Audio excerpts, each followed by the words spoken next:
Halo semuanya, kembali lagi dengan saya Dewi Agustin. Di kali ini kita ada podcast tentang pemasaran. Nah, untuk sesi kali ini saya nggak sendiri, saya ditemanin salah satu mahasiswa cantik saya, yaitu Nadia. Nadia, apa kabar Nadia? Halo Ibu, Alhamdulillah baik Bu. Alhamdulillah. Nadia boleh dong kenalin diri dulu, dari prodi mana? Baik, halo semuanya. Kenalin aku Nadia dari Prodi D4 Pemasaran Digital Angkatan 2021. Oke, Nadia sehat hari ini? Alhamdulillah sehat Bu. Alhamdulillah. Oke, Nadia, ini di depan kita udah ada sari roti nih. Kita bahas Ya. apa sebenarnya hari ini, Nadia? Nah bener banget Bu, saya tertarik banget buat bahas produk ini. Karena produk ini tuh udah bertahan selama 28 tahun nih Bu. Nah sari roti ini diperkenalkan oleh PT Nippon Indosari Corp Indo pada tahun 1995 dengan merek dagang Sari Roti. Nah, Sari Roti ini Bu sudah menjadi perusahaan roti pertama dan terbesar di Indonesia nih Bu. Nah, saat ini mereka sudah mengoperasikan 14 pabrik dengan sebaran distribusi lebih dari 78.000 titik. Nah, yang gak kalah kerennya nih Bu, Sari Roti ini punya jingle. Tring. Oke, ya ternyata udah lama banget ya sari roti ya. Makanya kalau kita dengar sari roti, bukan cuma kita kali ya, orang-orang lain pun yang bukan orang pemasaran, saya rasa kalau dengar sari roti itu biasanya langsung kepikiran itu rotinya Indonesia. Iya. Karena dengan jinglenya kan. Oke, Nadia boleh nggak kalau menurut Nadia yang paling kamu suka nih, ini kan ada macam-macam banget nih di depan kita ya. Kalau yang paling suka Nadia yang varian mana? Nah, kalau dari produk mereka ini kan punya banyak varian ya Bu, mulai dari roti tawar, roti manisnya juga. Nah, favorit saya itu roti sandwichnya Bu, karena cocok banget gitu buat saya yang suka nggak sempet sarapan di rumah. Jadi roti sandwichnya ini bisa langsung dikonsumsi tanpa harus ngolesin selainnya lagi Bu. Nah, Ibu sendiri pasti pernah kan konsumsi produk sari roti? Ya, Varian yang paling Ibu suka itu kira-kira yang mana Bu? oke. Sebenarnya kalau varian yang saya suka, karena saya ibu muda ya, kelihatan nggak? Mau muda. Nah, karena saya ibu muda, jadi sukanya sat-sat aja. Saya punya anak, jadi saya selalu ada itu namanya roti tawar ya. Nah, saya pakai roti tawarnya itu dari sari roti. Kemudian ada juga sih Nat, kalau anak saya beda lagi. Dia sukanya yang sandwich gitu yang Iya. udah ada coklatnya. Jadi kadang-kadang kalau misalnya saya mau bawain bekal dia, ya udah saya bawa aja tuh. Saya beli yang sandwich jadi nggak perlu kecil. ngoles. Iya, Iya, yang nggak perlu kecil ya, ngoles, Bu. yang perlu ngoles betul-betul. Nat, boleh dong sharing ya. Kamu sama tim dari kelompok 1 ya, kan udah observasi nih terkait dengan sari roti ini. Nah, menurut Nadia dan tim, kan perusahaan sari roti itu udah tadi disebutin 28 tahun ya berdiri ya. Nah, apa aja sih menurut kelompok kalian yang bisa membuat atau faktor-faktor yang bisa membuat mereka bisa bertahan sampai sejauh ini? Nah, untuk perusahaan yang berdiri selama 28 tahun itu kan tentunya bukan waktu yang sebentar ya, Bu. Nah, nggak mungkin juga nih kalau sari roti ini asal produksi. Nah, jadi sari roti ini kenapa mereka bisa bertahan selama 28 tahun itu? Mereka ini menggunakan bahan pilihan dengan kualitas tinggi dan juga bersertifikat halal, Bu. Jadi mereka ini menggunakan bahan-bahan dengan kualitas yang terbaik. Terus mereka ini nggak ngegunain pengawet nih, Bu. Jadi produknya itu cuman bisa bertahan sampai 3-4 hari. Nah, karena siklus mereka yang pendek ini, mereka ini menerapkan just in time pada produknya. Di mana setelah memproduksi, mereka ini langsung memasarkan produknya. Nah, hal inilah yang membuat sari roti ini nggak punya persediaan yang numpuk nih Bu di gudangnya. Nah, hal ini juga yang ngebuat sari roti ini tidak berada pada tahap decline dalam siklus produk life cycle-nya, Bu. Oh, menarik sekali penjelasan Nadia dan juga dari teman-teman tentunya ya dari kelompok 1. Tadi Nadia bahas menarik tuh tentang produk life cycle. Kita familiar ya dengan produk life cycle sebagai orang pemasaran.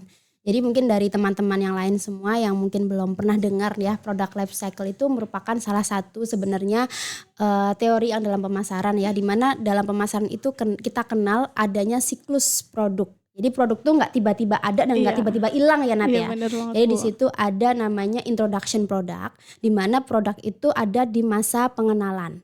Ya biasanya ini ditandai dengan produk itu baru keluar, baru launching gitu. Kemudian selanjutnya nanti ada fase atau tahap growth. Tahap growth itu kita kenal sebagai fase pertumbuhan ya, di mana produk itu ciri khasnya biasanya dia sudah mulai nih dikenal sama pasar. Udah ada selling nih di situ ya. Dan yang ketiga nih tahapan selanjutnya yaitu ada maturity. Ini Nat, yang maturity ini yang paling ditunggu sebenarnya sama semua pemasar ya. Karena dalam tahap maturity ini biasanya produk sudah dikenal oleh banyak orang, kemudian dari penjualannya juga sudah bagus, profitnya juga sudah bagus tentunya. Tapi tahap yang terakhir nih, jangan sampai ya, kalau kita sebagai orang pemasar pasti selalu berdoa jangan sampai nih produk gua ini decline yang tadi disebutkan sama Nadia. Nah tahap yang keempat itu produk bisa jadi dia decline. Dalam arti kalau decline ini produk sudah mulai menurun sellingnya, kemudian ya orang-orang yang tadinya konsumsi bisa lagi tidak mau lagi konsumsi, atau dia biasanya bisa switch ke produk substitusinya, atau mungkin ada produk lainnya yang bisa menggantikan dari produk itu sendiri. Nah itu dari pengertian dari life cycle mungkin yang tadi Nadia sempat jelaskan ya. Nah betul banget Bu, jadi produk life cycle ini kan proses peluncuran sampai penarikan kembali dari pasar terhadap suatu produk ya Bu. Nah Sari Roti ini sudah melewati 2 tahap Bu, yaitu yang pertama itu tadi introduction dan juga growth. Nah seperti yang kita tahu mereka ini kan sudah punya banyak pabrik dan juga banyak titik pendistribusiannya gitu. Nah sekarang Sari Roti ini berada di tahap pendewasaan Bu atau maturity, di mana mereka ini sudah mencapai puncak penjualan sehingga sudah banyak nih Bu pesaing yang muncul, dan juga Sari Roti ini sekarang itu lagi fokus terhadap strategi pasarnya, yaitu dengan meningkatkan diferensiasi produk dengan cara berinovasi terhadap produknya. Nah selain itu Sari Roti ini kan memiliki permintaan pasar yang tinggi, lalu dengan pangsa pasar yang masih sangat luas. Dan kekuatan dari brand Sari Roti ini ngebuat mereka ini tidak berada di tahap decline tadi Bu, yang kemunduran. Oke, jangan sampai ya Sari Roti pasti dari sisi pemasarnya seperti itu. Makanya kalau kita lihat nih mungkin di depan kita itu nggak cuma 1 atau 2 varian sih ya. Bahkan mereka memang bikin berbagai macam bentuk ya, dari sisi dari rotinya sendiri tuh memang macam-macam, nggak cuman dikasih rasa yang berbeda, tapi memang variasinya itu memang banyak gitu. Dan ini menurut saya menjadi salah satu faktor penting sih Nat, tadi yang kamu sampaikan bahwa adanya berbagai macam variasi produk yang selalu dikembangkan oleh Sari Roti ini bisa menjadi salah satu faktor sampai akhirnya mereka sampai sekarang bisa bertahan nih, nggak sampai ke tahap decline. Jadi mereka masih tetap ke maturity, walaupun kita tahu persaingannya luar biasa ya di Sari Roti ini. Jadi inovasi mereka memang di tahapan produk ini luar biasa. Ya benar banget Bu, dan di tahun 2021 ini Sari Roti itu melakukan pengembangan terhadap produknya Bu, atau biasa disebut dengan product development. Nah yang kami ketahui menurut Armstrong dan Kotler tahun 2028, product development ini adalah strategi untuk menumbuhkan perusahaan dengan cara menawarkan modifikasi produk atau produk baru ke target pasar yang telah ditentukan. Jadi di tahun 2001 ini Bu, Sari Roti ini menciptakan produk baru dengan nama Sari Kue. Seperti yang kata Ibu tadi, produknya ini nggak jauh-jauh banget, masih satu kategori gitu Bu. Nah karena sebenarnya Sari Kue ini lebih menawarkan varian produk kue atau cake yang dikemas di dalam kemasan plastiknya gitu Bu. Dan variannya tuh juga bermacam-macam, ada brownies, chiffon cake, dan juga kue bamkuchen. Oke, bener banget Nadia. Jadi Sari Roti ini memang menggunakan strategi product development ya yang tadi Nadia sampaikan, karena di marketing itu banyak sekali caranya, dan Sari Roti salah satunya memilih strategi product development sebagai agar mereka menghindari decline ini. Dan menariknya setelah 20 tahunan mereka berdiri ini, ternyata Sari Roti ada namanya tadi Sari Kue ya. Iya, Sari Kue. Itu kelihatan nggak ya dari kamera ya, kita ada dorayaki ya. Iya, dorayaki. Nah dorayaki ini kan sebenarnya kue ya, jadi tapi dia namanya Sari Roti. sehingga si sari roti ini jadi sari kue ya di situ ya, ada perbedaan sedikit gitu. Ini merupakan salah satu strategi sari roti untuk pengembangan produk mereka biar orang-orang nggak bosan ya. Iya, biar nggak bosan sama variannya itu aja. Iya, jadi labelnya pun akhirnya mengikuti ya, dari sari roti jadi sari kue Iya, gitu. bener banget Bu. Nah sebenarnya sari roti ini kan udah ada banyak perubahan gitu yang kita nggak tahu atau kita nggak bakal notice kalau misalnya kita tuh nggak ngebahas secara mendalam gitu tentang sari roti. Nah menurut saya sari roti ini sudah berhasil Bu dalam memperbanyak varian produknya. Yang awalnya varian sari roti ini cuman kayak yang tadi disebutin tadi cuman sandwich atau roti tawar. Sekarang itu udah banyak banget dan sari kue dengan bermacam-macam varian lainnya gitu Bu. Iya betul sekali. Luar biasa ya perbincangan ngobrol santai dengan mahasiswa saya kali ini Nadia. Tadi kita sudah banyak ngobrolin tentang profil sari roti ya, kemudian tadi juga ada beberapa strategi pasar yang sudah kita kupas ya, ada product development, terus kemudian tadi juga kita ada kupas juga product life cycle atau PLC-nya dari sari roti. Nah sebelum kita tutup nih ke podcast kita pada hari ini, mungkin ada saran dari Nadia dan tim untuk sari roti ini?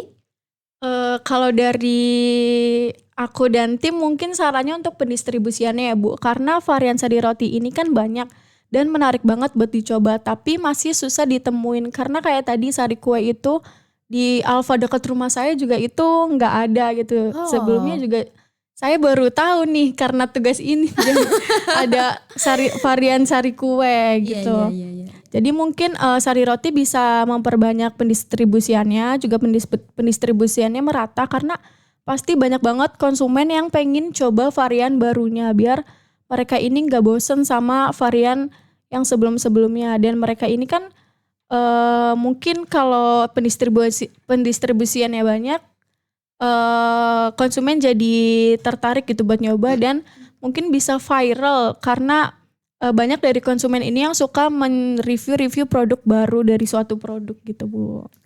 Ya betul sekali. Terima kasih Nadia atas sarannya ya. Saya baru tahu ternyata ada ya Alfamart yang memang nggak ada sari kuehnya gitu ya. Karena kalau dekat rumah saya ada sih itu ya. Iya ada. Tapi semoga ini bisa didengar nanti sama sari roti tim, khususnya tim pemasaran mereka atau teman-teman lainnya yang memang sedang belajar tentang pemasaran. Semoga apa yang Nadia kupas hari ini bersama saya itu bisa menjadi salah satu pembelajaran dan juga tambahan ilmu buat kita semua bahwa ternyata di dalam satu produk itu ada namanya PLC dan juga tadi pengembangan berbagai macam strategi biar mereka nggak decline. Oke, nggak berasa Nadia, perbincangan kita harus kita akhiri ya. Kita mungkin nanti akan bisa ketemu lagi di podcast sesi selanjutnya. Terima kasih banyak Nadia sudah mampir di podcast saya. Sama-sama Bu, makasih juga Bu atas kesempatannya dan makasih juga nih buat teman-teman yang udah mau mendengarkan pembahasan kita kali ini. Semoga bisa bermanfaat ya. Oke, bye-bye semuanya. Bye. Have a good day. Baik, sama-sama Bu. Makasih juga atas kesempatannya nih Bu. Nah, makasih juga buat teman-teman yang udah nonton pembahasan kita kali ini. Semoga bisa bermanfaat ya untuk kalian. Oke, bye-bye semua. Have a good day.